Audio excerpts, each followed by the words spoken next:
All right, guys, let's get busy talking about our intellectual disorders. Let's start off by talking about intellectual disability, which is going to be characterized by like a generalized decrease in intelligence and brain power. So you can imagine you took someone's IQ and you just went, "Wah," and you just like brought it down like 30 or 40, 50 percentile points. So this is going to be caused by like deficits in cognition, learning, adaptive behavior, language, abstract thinking, judgment. So everything relating to brain power has just been reduced in this person globally. So specifically, this is not a specific deficit. So this person has been reduced in everything, not something specific.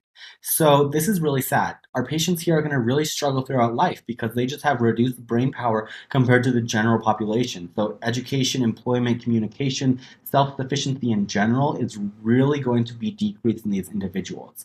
So as far as treatment goes, we can't necessarily bring up someone's brain power, but we can tailor specific therapies to help them out. So psychotherapy, educational interventions, and occupational therapy, finding a job or a niche in life where they will be able to be successful and lead a happy lifestyle. That is how these patients are going to be treated. Next, let's go ahead and talk about a specific learning disorder. So these patients, as opposed to intellectual disability patients, will have a normal level of intelligence, but they're going to have a specific deficit in a specific subject. This usually presents during school age years as difficulty with one of like the core subjects in school. So if a patient has like extreme trouble with math, and let's say they've had interventional skills applied to them for the past 6 months, but they're still really struggling in math, even though they're doing perfectly well in all their other subjects, this is a patient who has specific learning disorder. So their general intelligence is totally intact, they're just struggling with math.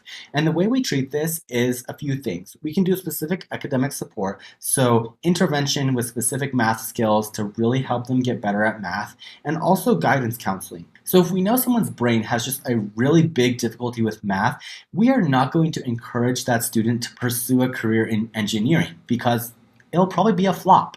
So we'll be like, you should go into a different career path that is going to allow you to really apply your unique skills to your future career. And let's kind of err away from our weaknesses. And so that's how we kind of prognosticate and treat specific learning disorders.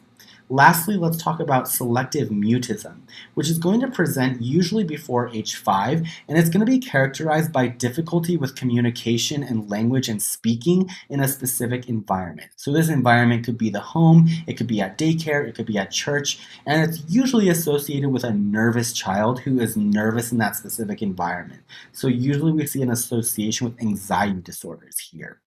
And what basically happens is when this patient is in their nervous environment, wherever that may be, they have a lot of trouble speaking. They'll like pretty much be completely quiet. However, when they go to an environment where they feel comfortable, like at home, they have age appropriate language skills. They can communicate just perfectly fine. It's all about a specific environment, usually associated with nervous or anxious energy. So I want to note here that we have proficiency in language skills in comfortable settings.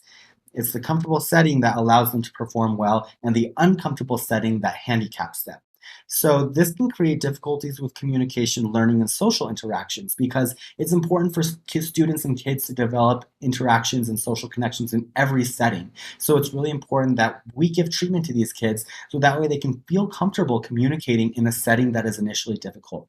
And the way we do this is CBT, family therapy, play therapy, as well as SSRIs. And that is how we treat students with selective mutism. And so that is a brief rundown of the intellectual disabilities that you may run into on the Step 1 exam.